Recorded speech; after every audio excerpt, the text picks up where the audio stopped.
A little drive, a stroll through the Rose Garden, and a night of entertainment.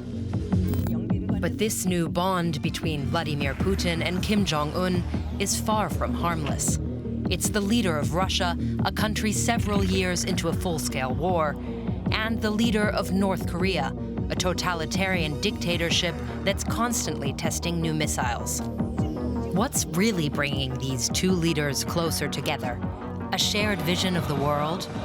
Desperation? Or something more pragmatic?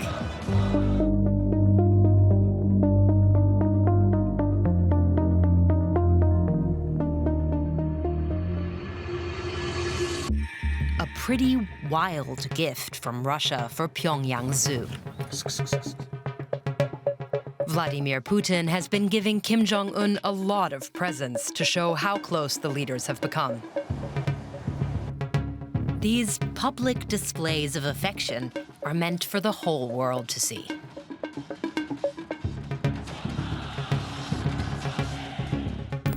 North Korea is one of the most isolated countries in the world. And Russia has been sidelined by the West since its full-scale invasion of Ukraine in 2022. So joining forces has advantages for both sides. And this is where it has the biggest advantage for Putin, on the battlefield. Russia has lost a lot of soldiers since the beginning of the war and is having difficulties recruiting at home. That's where North Korean help comes in. Kim sent troops to fight against Ukraine's unexpected incursion onto Russian soil in the Kursk region. These videos are believed to show North Korean soldiers being equipped at a military base in Russia. In January, Ukraine announced it had captured wounded North Korean soldiers in the Kursk region. South Korean and U.S. intelligence say there are more than 10,000 North Koreans fighting on the Russian side. This is absolutely and completely unprecedented. To the extent when someone asked me in 2022, can it happen? I said definitely not. That's ridiculous. In my defense, it has never happened before. North Korea has never, ever dispatched proper troops, like full units, to help any other country. Fyodor Tertitsky started studying North Korea in Moscow. He's been in South Korea since 2011 and is now a lecturer at South Korea's Kookmin University, specializing in North Korean military, social, and political history. Jenny Town agrees. It's very rare to see North Korea send troops to another country, and especially for a war that North Korea doesn't necessarily have a direct stake in. So this is the first time, North Korea is really acting like an actual ally.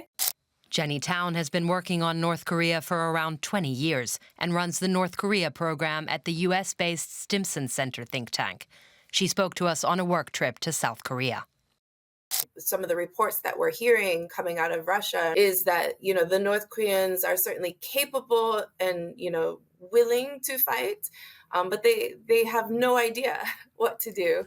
South Korean and U.S. officials estimate hundreds of Kim's soldiers have been killed. Kim Jong-un probably had an understanding that the majority of those troops probably weren't coming home. He's an absolutely ruthless human being who doesn't value human life. No matter what happens to his soldiers, Kim is getting money for them being there, and that's important for his cash-strapped economy. But on the battlefield, his soldiers aren't the most crucial thing Kim is providing to Putin. A pig farm, a tractor factory, and a pigeon farm in North Korea. And they all might be producing for Putin. But we're not really back on the animal gifts, because these are all likely missile factories. North Korea often conceals these kinds of factories by giving them misleading names.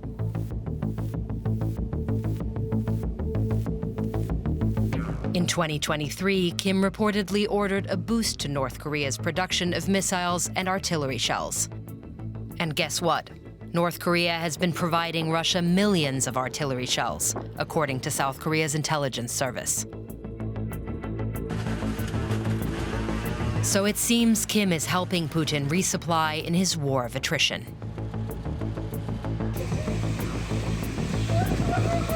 Korea has lots and lots of artillery shells to offer. Yeah, so they are extremely useful in terms of ammunition supply.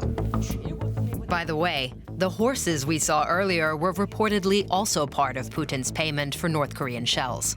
And Kim isn't just providing shells. This is a North Korean ballistic missile. Ukraine says Russia has been using them in the war, like here in Kiev. These are remnants of missiles used in attacks in several locations across Ukraine.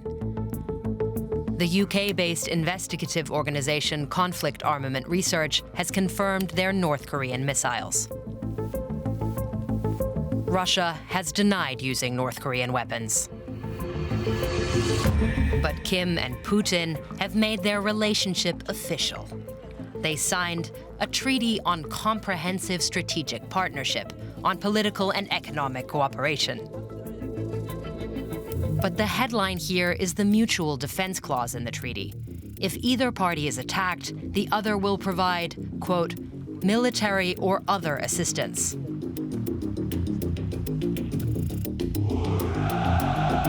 Russia has been framing the war in Ukraine as a war against NATO and the collective West led by the US. And that's a cause that Kim is happy to sign up for. Now Russia has a military partner in that war against the West, in that common cause. And a military partner that has nuclear weapons and is willing to also take risky, bold moves the way that Russia is. You heard right. This is what many experts say about North Korea. Yes, they have nuclear weapons. The Mutual Defense Clause is pretty much copy and paste from an old treaty from 1961, when Russia was part of the Soviet Union, so the whole thing feels like a revival of Cold War times. Там новизны-то никакой нет. Практически все, что было прописано в договоре между Корейской Народно-Демократической Республикой и Советским Союзом, все просто, с новыми какими-то нюансами. Sounds like Putin is trying to downplay it. But for Kim, this is big, because his cooperation with Russia potentially includes technology that the international community doesn't want North Korea to get. Kim has long been trying to show that he has intercontinental ballistic missiles that can carry a nuclear warhead. He's been boasting that now North Korea's missiles could even hit the US mainland. But there's debate about how far they could fly if armed with a warhead and how accurately they can hit targets. All of this is also worrying for neighboring South Korea. The two countries have been in a frozen conflict since the Korean War in the 1950s. For more on that, check out our Mapped Out on relations between North and South Korea. But back to Putin and Kim. That Russia-North Korea treaty we talked about before also promises cooperation on the, quote, peaceful use of nuclear energy. But there's concern that Russia could be helping North Korea with non-peaceful things, like its nukes, especially now that North Korea has sent Russia troops. The more Russia owes North Korea, the more likely there is going to be cooperation in military technology. You should never underestimate what North Korea can accomplish on its own. But with Russian assistance, it can certainly move faster and potentially into more sophisticated technologies. Superpower Russia owing you something is useful when you're as isolated as North Korea. North Korea is under sanctions, which means limited trade, and Kim has basically sealed the country off. One of the points where North Korea is connected to the outside world is the China-North Korea Friendship Bridge. This will help us understand North Korea's friendship with Russia, so bear with us. China has long been North Korea's lifeline. As of 2023, China accounted for over 95% of North Korea's trade. Most of it took place at this bridge. It was already in use during the Cold War, when China was an important supporter. I think the North Koreans are always trying to diminish the influence of the Chinese and diminish the dependence on the Chinese. That's where the North Korea-Russia Friendship Bridge comes in, on the other side of the country. It was built in 1959, when Russia was still part of the Soviet Union, which backed North Korea. Now, Putin is willing to see that relationship blossom again. A chance for Kim. Kim is so much willing to invest into this relationship that he's so hoping that finally he can counterbalance the Chinese dominance in the foreign relationship. The treaty the two leaders signed paved the way for that. And building bridges isn't just an empty phrase for Putin and Kim. They literally agreed to build a bridge, one for vehicle traffic. It could potentially be constructed here as an extension of the nearest Russian highway, and could mean more trade in the future. Trading with Russia is already paying off for Kim. North Korean oil tankers have been making trips to Russia to bring back oil. For example, on this route. That's according to an investigation by the Open Source Center, a UK-based nonprofit. And that oil matters for two reasons. First of all, it's actual fuel for Kim's military, which means it's strengthening his regime. He reportedly gets oil in return for sending ammunition, missiles, and troops to Putin. And secondly, this is a win-win for Putin, because Putin has a lot of oil.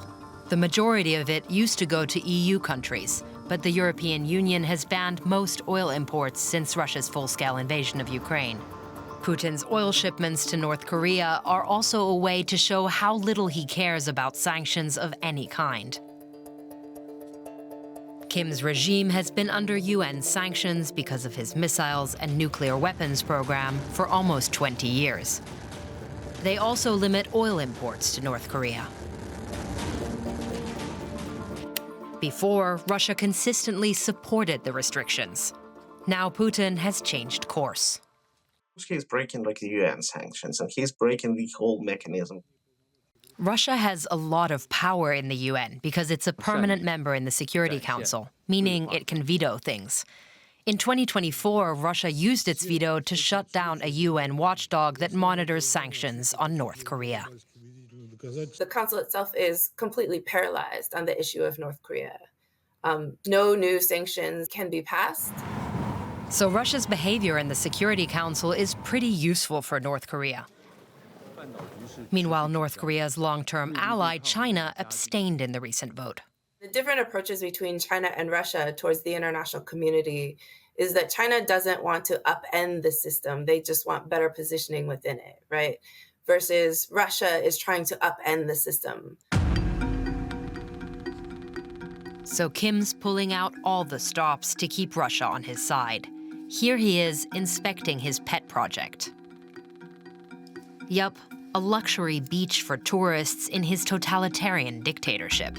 Wonsan Kalma Resort is part of a long-term drive by Kim to expand international tourism in North Korea. Now he's marketing it to Russians, with official support from Russia. In early 2024, state TV reported about tour groups visiting North Korea. КНДР, возможно, уже совсем скоро туристы поедут и на пляжный отдых. Позагорать можно будет на таком белом кварцевом песке. There's also this North Korean summer camp, not far from Kim's beach resort. You can see it has big sports grounds. In summer 2024, a group of Russian teenagers traveled here.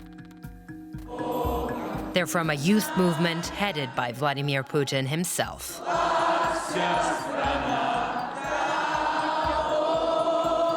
So things like this beach aren't just fun and games for the two leaders. They're a symbol for more to come. The question is do Russians want to go to North Korea? So, how successful that's going to turn out to be in the long run, I think is questionable. But in terms of signifying that the cooperation is happening and that it's growing, I think it was a very useful way to start that relationship off on the right foot. We could go down the rabbit hole on this tourism stuff and show you endless videos of Russian bloggers praising North Korean ski slopes. We have to come back to China again, because how loyal a friend Putin can be to Kim also depends on the Chinese leader Xi Jinping. Putin has always been quite dependent on Xi Jinping, and even more so now. Actually, like, I do believe if like Beijing would tell them to terminate the whole relationship, Russia would have no choice but to comply. But as of now, it seems like the Chinese are quite happy with what is going on. And so are Kim and Putin. Putin gets fresh troops and ammunition for his war in Ukraine. And Kim gets oil, special gifts, and a buddy on the international stage. So for now, the leaders can give each other what they need. Kim Jong-un views this relationship as a strategic one. He desperately wants it to be there when the war ends. If it does end, it's very bad for North Korea because the Kremlin won't need them anymore. I don't think the relationship is necessarily contingent on the war in Ukraine.